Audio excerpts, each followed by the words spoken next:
ರಾಜಕೀಯಕ್ಕೆ ಬರೋದ್ರಿಂದ ಹೇಳ್ತಾ ಇರ್ತಕ್ಕಂಥದ್ದು ಪಕ್ಷ ಮುಖ್ಯ ಅಲ್ಲ ಜಾತಿ ಮುಖ್ಯ ಅಂತ. ಏನ್ ಹೇಳ? ಪಕ್ಷ ಮುಖ್ಯ ಅಲ್ಲ ಜಾತಿ ಮುಖ್ಯ ಅಂತ. ಇವತ್ತೇನು ಕಳೆದ ಒಂದು ತಿಂಗಳಿಂದ ಟಿವಿಗಳಲ್ಲಿ ಬಹಳ ಕೆಟ್ಟದಾಗಿ ಏನೋ ಆಗೋಗ್ಬಿಡುತ್ತೆ ಅಂತ ಹೇಳಿ ಸರ್ಕಾರದ ಬಗ್ಗೆ ಜನ ಮಾತಾಡ್ತಾರೆ. ಕಾಂಗ್ರೆಸ್ ಪಕ್ಷದಲ್ಲೂ ಮಾತಾಡ್ತಾರೆ ಒಂದು ಗುಂಪು, ಬಿಜೆಪಿನಲ್ಲೂ ಮಾತಾಡ್ತಾರೆ ಒಂದು ಗುಂಪು. ಏನಾದ್ರೂ ಈ ಅಹಿಂದ ವರ್ಗ ನನ್ನ ಕೇಳ್ತಾ ಇರೋದು, ಬರೀ ಸಿದ್ದರಾಮಯ್ಯ ಅಲ್ಲ ಈ ರಾಜ್ಯದಲ್ಲಿ ಮುಖ್ಯಮಂತ್ರಿ.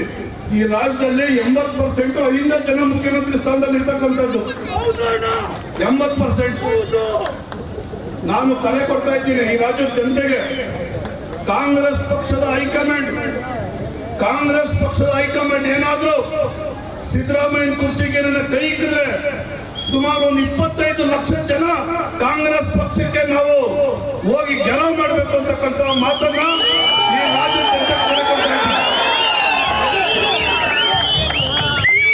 ಸಿದ್ದರಾಮಯ್ಯನ ಕತೆ ಏನಾದ್ರೂ ಕೈ ಇಟ್ಟರೆ ಅವತ್ತು ಕಾಂಗ್ರೆಸ್ನ ಮುಗಿಸ್ದಂಗೆ ಸ್ಮಶಾನಕ್ಕೆ ಹೋದಂಗೆ ಕಾಂಗ್ರೆಸ್ ಕತೆ ಕ್ಲೋಸ್ ಆದಂಗೆ. ಯಾವುದೇ ಕಾರಣಕ್ಕೂ ಹೈಕಮಾಂಡ್ಗೆ ಪಕ್ಷಾತೀತವಾಗಿ ಅಹಿಂದ ವರ್ಗದ ಪರವಾಗಿ ಜನರ ಪರವಾಗಿ ನಾನು ಇವತ್ತು ಹೇಳಿಕೆ ಕೊಡ್ತಾ ಇದ್ದೀನಿ. ಏನಾದ್ರೂ ತಾವು ಕಂಟೆಕ್ಟ್ ಬಂದ್ರೆ ಈ ರಾಜ್ಯದ 80% ಅಹಿಂದ ವರ್ಗಗಳು ಕೂಡ ಒಗ್ಗಟ್ಟಿಂದ ಇದ್ದು, ಅಲ್ಪಸಂಖ್ಯಾತರು ಇರ್ಬೋದು, ಪರಿಶಿಷ್ಟ ಜಾತಿ ಇರ್ಬೋದು, ಎಲ್ಲ ಅಹಿಂದ ವರ್ಗಗಳು ಕೂಡ ಒಗ್ಗಟ್ಟಿಂದ ನಾವೆಲ್ಲ ಸಿದ್ದರಾಮಯ್ಯನಿಂದ ನಿಲ್ಲಬೇಕು ಅಂತಕ್ಕಂಥ ಮಾತನ್ನ ಈ ಸಂದರ್ಭ ಹೇಳಕ್ ಇಷ್ಟಪಡ್ತೀನಿ.